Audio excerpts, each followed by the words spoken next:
Hi dear friends and farmers. ಇವತ್ತೇನೇನು ವಿಶೇಷತೆ ಅಂದರೆ ಇದು ಮಾಗಣಿ ಗಿಡ. ಈ ಮಾಗಣಿ ಗಿಡ ಬಗ್ಗೆ ನನಗೆ ತಿಳಿದಷ್ಟು ನಿಮ್ಮ ಮಾಹಿತಿ ನಿಮ್ಮ ಜೊತೆ ಶೇರ್ ಮಾಡ್ಕೋಬೇಕಂತ ಮಾಡಿದ್ದೀನಿ.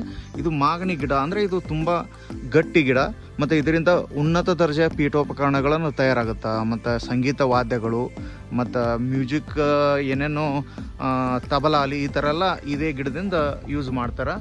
ಮತ್ತು ಇದು ತುಂಬ ಗಟ್ಟಿ. ಈ ಕಟ್ಟಿಗೆ ಈ ಒಣಗಿದ ಮೇಲೆ ಕೊಡ್ಲಿಲೆ ತೊಗೊಂಡು ನಾವು ಕಡಿದ್ರೂ ಇದು ಕಡಿಲಾರಂಥ ಕಟ್ಟಿಗಿದು ಅಷ್ಟು ಗಟ್ಟಿ ಐತಿ. ಮತ್ತು ಇದ್ರ ತ್ವಾಟಿಗಳು ಮತ್ತು ಎಲೆಗಳು ಔಷಧಕ್ಕೆ ಉಪಯೋಗಿಸ್ತಾರಂಥ ಮಾಹಿತಿ ನಮಗೆ ತಿಳಿದು ಬಂದಿದೆ. ಮತ್ತು ನೀವು ಈ ಥರ ಯಾವುದಾದ್ರೂ ಗಿಡಗಳನ್ನು ಹಚ್ಚೋ ಬದಲಿ ಮತ್ತು ಈ ಹೆಬ್ಬೇವು ಮತ್ತು ಶ್ರೀಗಂಧ ಹಚ್ಚೋಕ್ಕಿಂತಲೂ ಇದು ತುಂಬ ಕಾಸ್ಟ್ಲಿಯಸ್ಟ್ ಬರ್ತದೆ. ಮತ್ತು ಈ ಎಲೆಗಳಿಂದ ಮತ್ತು ಔಷಧ ತಯಾರಾಗತ್ತಂತ. ಈ ಥರ ನೀವು ನಿಮ್ಮದು ತೋಟದ ಬಾಜು ಆಗಲಿ ಹೊಲಗಳ ಅರ್ನಿಗಳ ಮೇಲಾಗಲಿ ಈ ಥರ ಹಚ್ಕೊಂಡ್ರೆ ನಿಮಗೆ ಯೂಸ್ ಆಗ್ಬೋದು.